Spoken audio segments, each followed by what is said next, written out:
अर्जुन उवाच अपरं भवतो जन्म परं जन्म विवस्वतः कथम एतद्विजानीयां त्वमादौ प्रोक्तवानिति। हरे कृष्णा। ये 4th श्लोक है 4th चैप्टर का 4.4। और अब इस श्लोक में अर्जुन बोल रहा है।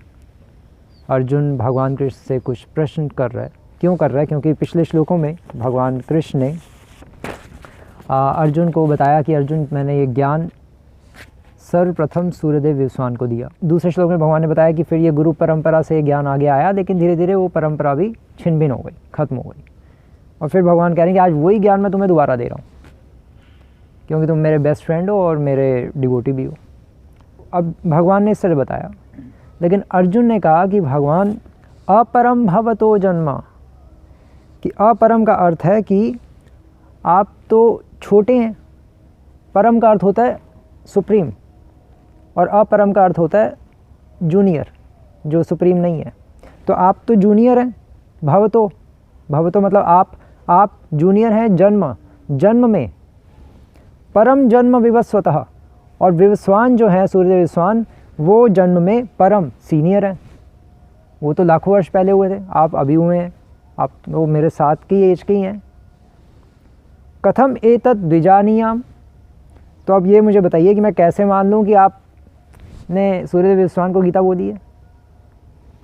त्वम आदौ प्रोक्तवान इति, और आप जो कह रहे हैं कि मैंने आरंभ में बोली थी, उनको इस प्रकार उपदेश दिया था, मुझे तो विश्वास नहीं हो रहा भगवान, सच कहूँ तो। आपने कैसे दे दिया? हम तो एक साथ ही खेलते रहे हैं और एक साथ ही हम रहे हैं मतलब हम तो सब एक ही एज के हैं, उद्धव और आप और मैं, हम सब तो ऐसे कैसे हो सकता है? ये क्वेश्चन अर्जुन का था। डाउट आना जेन्युइन है लेकिन अब पॉइंट ये है कि श्री प्रभुपाद इसके आंसर में, इस क्वेश्चन के आंसर में श्री प्रभुपाद इस तात्पर्य में लिख रहे हैं कि जब अर्जुन भगवान का माना हुआ भक्त है, तो फिर उसे कृष्ण के वचनों पर विश्वास क्यों नहीं हो रहा था? प्रभुपाद सीधा यही लिख रहे हैं तात्पर्य में शुरुआत में। तो विश्वास इसलिए नहीं हो रहा था, श्री प्रभुपाद ही लिख रहे हैं, क्योंकि अर्जुन ये प्रश्न अपने लिए नहीं पूछ रहा था।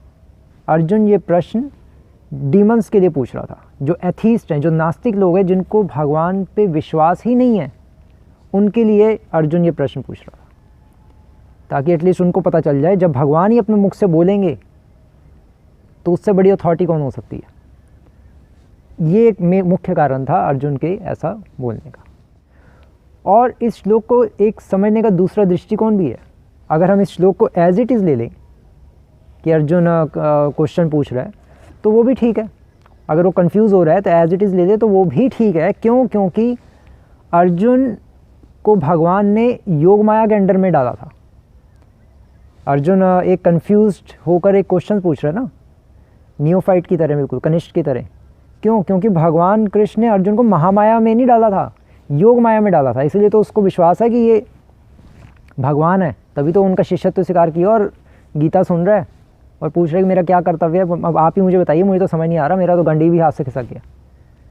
तो अर्जुन को पता था कि ये भगवान है, लेकिन भगवान ने क्योंकि उसको योग माया में डाल दिया था, वो योग माया के अंडर काम कर रहा था, उसको पूरी तरह से कंफ्यूज कर दिया था, ताकि वो एक बद्ध जीव की तरह क्वेश्चंस पूछे और जिससे लोक कल्याण हो भविष्य में, कलयुग के आने वाले जीवों का। इसलिए अर्जुन एक नियोफाइट की तरह एक्ट कर रहा था। अगर हम इस श्लोक को एज इट इज़ भी ले लें तो उसका आंसर ये है, एक कनिष्ठ की तरह एक्ट कर रहा था। कनिष्ठ को अगर मान लो ये भगवान ऐसी बातें बताएंगे तो कनिष्ठ क्या कहेगा? भगवान एक मिनट, मैं कैसे मान लूँ कि आपने सूर्यदेव विश्वान को बोली थी, वो कब हुए हैं, आप अभी हुए हो? तो भगवान कहेंगे यार मैं भगवान हूँ मैं तो कुछ भी कर सकता हूँ। भगवान ने पहले कहा भी है अर्जुन को, ना त्वेवाहम जातु नासम ना तुम ने में जनाधिपा, दूसरे अध्याय में, कि ये सब राजा लोग भी हो चुके हैं, मैं भी हो चुका हूँ, तुम्हारे भी सबके कई जन्म हो चुके हैं, लेकिन मैं सब जानता हूँ, तुम नहीं जानते। वो सारे पॉइंट्स पहले आ चुके हैं, लेकिन तब भी अर्जुन बार बार कंफ्यूज हो रहा है और भूलता जा रहा है। क्योंकि वो नियोफाइट की तरह एक्ट कर रहा है। नियोफाइट का अर्थ यही होता है, जो कनिष्ठ होता है, जो कथा में बैठता है, सुनता है, लेकिन कथा समझ नहीं आ रही होती, वो नियोफाइट होता है। उसी तरह से भगवान ने दूसरे अध्याय में भी बता दिया, कई बातें बता रहे हैं लेकिन उसको समझ नहीं आ रही, सुनाई नहीं दे रही, आधी बातें कान के अंदर ही नहीं जा रही, क्योंकि वो कुछ और ही सोच रहा है उसका माइंड भाग रहा है, वो समझ ही नहीं रहा चीज़ों को। तो अगर इस श्लोक को एज इट इज़ भी ले ले तो उस दृष्टिकोण का ये उत्तर है। हरे कृष्ण। श्री प्रभुपाद की